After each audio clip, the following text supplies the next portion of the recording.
it's Roxanne here, and as you can hear, yeah, Cameron's currently not feeling well today, so you have got ducks, and ducks galore.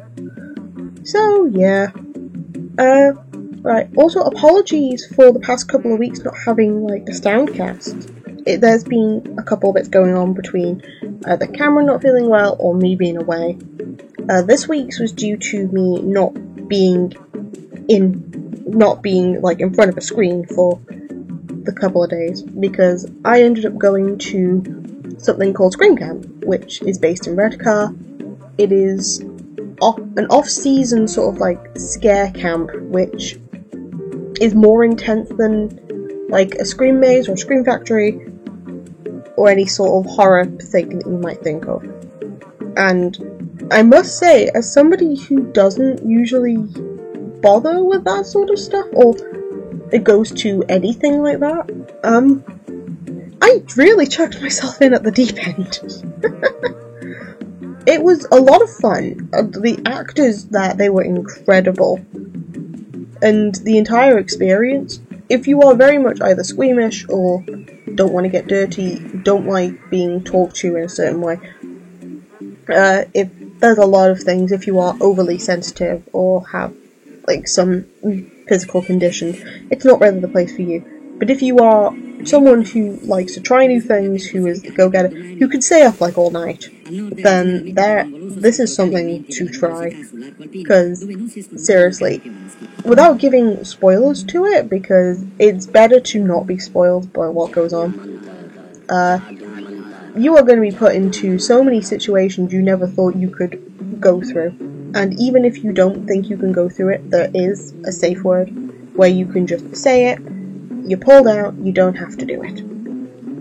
They are very good at like taking care of you, because if you don't feel well, or if you don't feel like you're up for it, they will make sure that you're put off. It's not necessarily you're taken out of it entirely, you're just taken out of that sort of section. And they do a good job of taking care of you, but also making you feel on edge the entire night. And again, I don't usually go for that sort of stuff, and I didn't even realise what I was signing myself up for.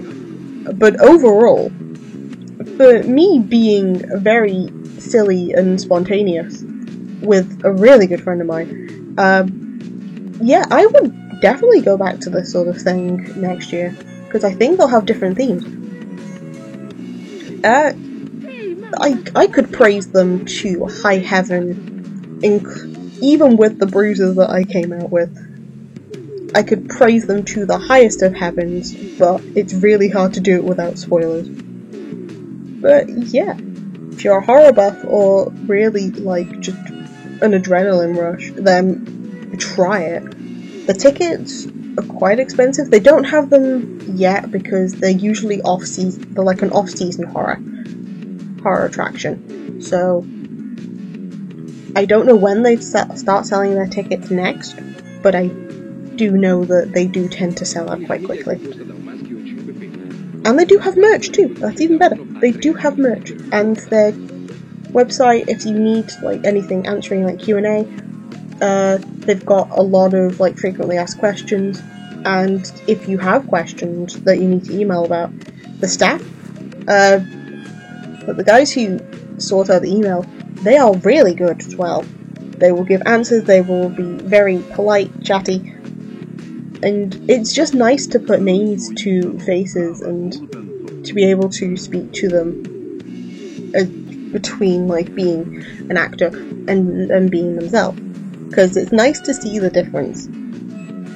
But yeah, I could ramble on about that, but I think you've heard enough of me. So tomorrow should be another Cameron video. So hopefully he's feeling well. If not, you have unfortunately got more ducks. And I will figure out how to make these sections any more interesting for you. So yeah, please enjoy. I won't ask you to like and subscribe because it's not Cameron. And yeah, see you soon guys. Bye!